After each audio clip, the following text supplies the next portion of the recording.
रूही एक college student थी। वो एक बिजी शहर में रहती थी, पर उसके दिल को शांत जगहें बहुत पसंद थीं। उसे पुरानी चीजें पसंद थीं, ऐसी चीजें जिनमें कहानियां हों। एंटीक दुकानें उसके पसंदीदा अड्डे थे। वो वहां घंटों बिताती थी, बस देखती रहती, बस इतिहास को महसूस करती। हर धूल भरी पुरानी चीज में उसके लिए एक राज छुपा होता था, एक भूली हुई जिंदगी। उसके दोस्तों को नई फिल्में पसंद थी, उन्हें तेज संगीत पसंद था। रूही को धुंधली तस्वीरों में खुशी मिलती थी। उसे टूटे फूटे चाय के कप पसंद थे और पुरानी लेदर कवर वाली किताबें। ये आकर्षण कोई नया नहीं था, ये बचपन से उसके साथ था।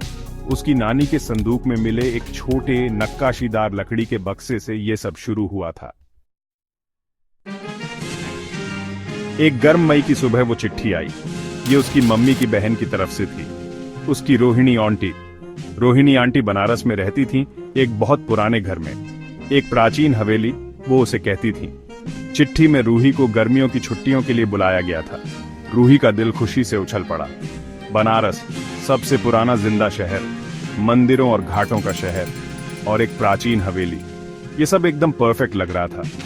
ट्रेन का सफर लंबा था, गर्मी बहुत थी, खिड़कियों के बाहर धूल उड़ रही थी, पर रूही को कोई फर्क नहीं पड़ा।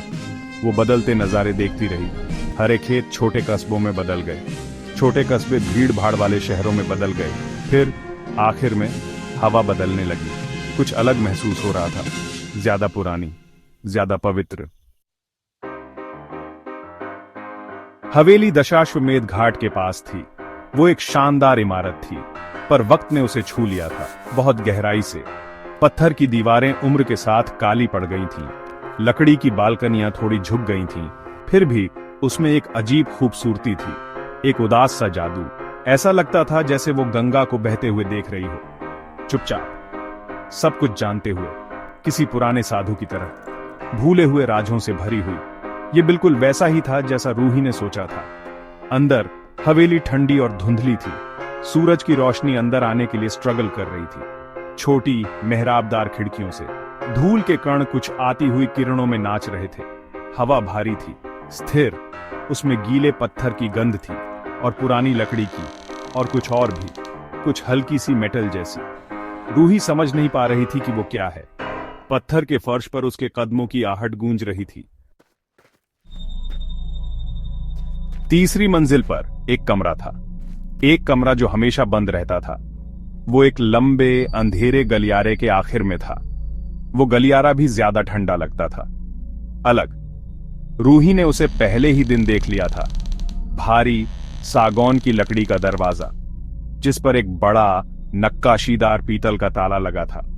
उसके किनारों पर मकड़ी के जाले लगे थे, जैसे सालों से किसी ने उसे छुआ ना हो।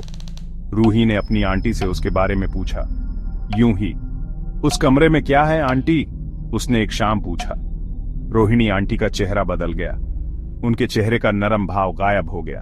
उनकी आंखों में एक परछाई सी आ गई। कुछ नहीं बेटा, उन्होंने कहा। उनकी आवाज तीखी थी, अजीब तरह से। वो बस एक पुराना स्टोर रूम है, कबाड़ से भरा हुआ। दिन हफ्तों में बदल गए। रूही ने बनारस घूमा, घाट, मंदिर, चहल पहल वाले बाजार, पर उसके ख्याल हमेशा हवेली की तरफ लौट आते थे, उस बंद कमरे की तरफ। ये एक ऐसी खुजली की तरह था जिसे वो खुजा नहीं पा रही थी, एक ऐसी फुसफुसाहट जिसे वो अनदेखा नहीं कर सकती थी। कभी कभी गलियारे के पास खड़े होकर उसे लगता था कि उसे कुछ आवाजें सुनाई दे रही हैं, हल्की आवाजें, एक धीमी सी आह, या शायद हवा थी।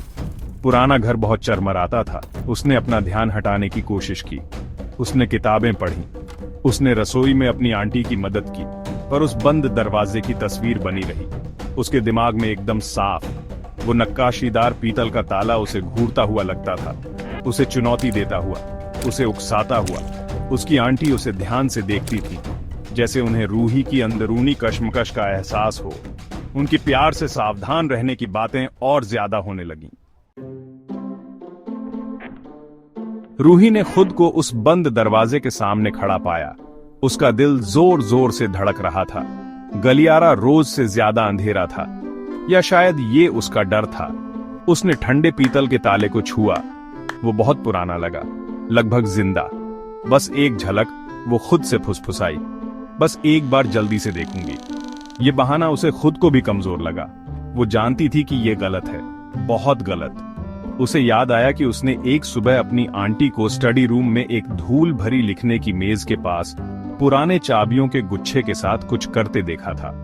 क्या चाबी वहां हो सकती है? उम्मीद तो कम थी, एक बेचैन सी उम्मीद। वो दबे पांव स्टडी रूम की तरफ गई। कमरा पुरानी खाता बहियों और गोल किए हुए नक्शों से भरा था। हवा में सड़ते हुए कागज की महक थी। उसने धीरे से मेज की दराजें एक एक करके खोली। उसके हाथ कांप रहे थे। वहां पीले पड़ चुके खतों के ढेर के नीचे एक छोटी झंग लगी लोहे की चाबी। वो दूसरों से अलग दिख रही थी, ज्यादा पुरानी, ज्यादा डरावनी। क्या ये वही है? उसकी सांस अटक गई। उसका डिजाइन अजीब, लगभग सांप जैसा था। वो उसकी हथेली में ठंडी महसूस हुई, बहुत ज्यादा ठंडी।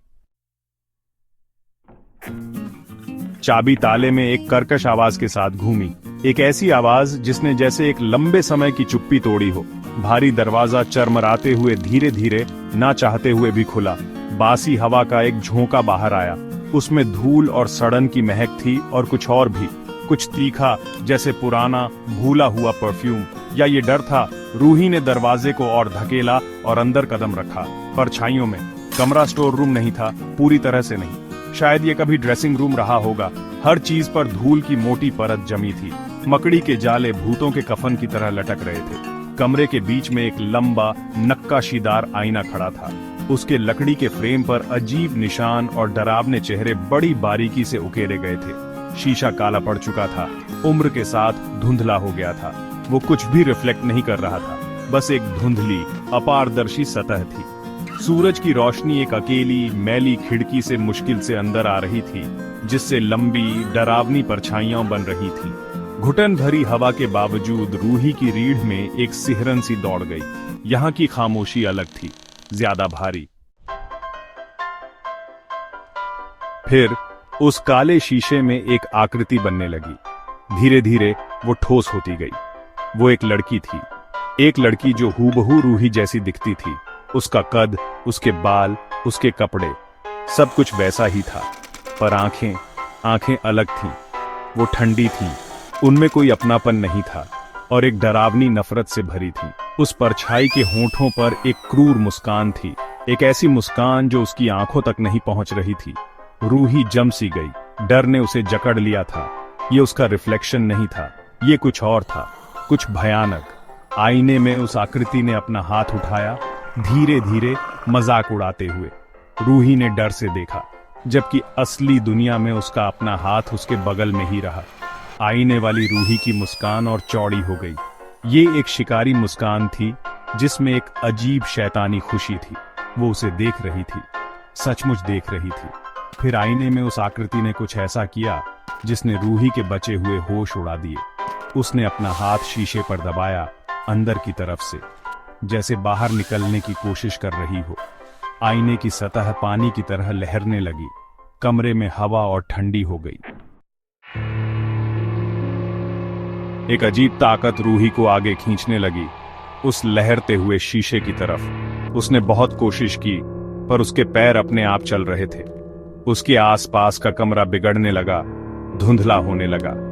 आईने में वो डरावना चेहरा और बड़ा और पास आता गया। उसकी ठंडी सांसें जैसे रूही की स्किन को छू रही थीं। उसे अपने हाथ पर एक बर्फीली पकड़ महसूस हुई, जो उसे खींच रही थी, अंधेरे में खींच रही थी, आईने के ठंडे खालीपन में। आखिरी चीज जो रूही ने देखी, वो था उसका अपना डरा हुआ चेहरा, जो दूसरी तरफ से उसे घूर रहा था, फंसी हुई। उसकी चीख आखिर में उसके गले से निकली, पर वो खो गई, आईने की पुरानी भूखी खामोशी में समा गई। फिर अंधेरा, पूरा घना अंधेरा। जब रोहिणी आंटी मंदिर से लौटी तो उन्हें अचानक एक अजीब सा डर महसूस हुआ। हवेली ज्यादा ठंडी, ज्यादा डरावनी लग रही थी। वो जानती थीं कि कुछ बहुत गलत हुआ है। वो भागकर तीसरी मंजिल पर गईं। उस मना किए गए कमरे का दरवाजा थोड़ा खुला था। झंग लगी चाबी फर्श पर पड़ी थी। उनका दिल बैठ गया। रूही, वो चिल्लाईं। उन्होंने दरवाजा धकेल कर खोला। कमरा खाली था। धूल के कण हल्की रोशनी में नाच रहे थे, पर वो आईना अलग था। वो अब काला और धुंधला नहीं था। उसमें से एक हल्की डरावनी रोशनी निकल रही थी और उसमें रूही खड़ी थी, या जो रूही जैसी दिख रही थी।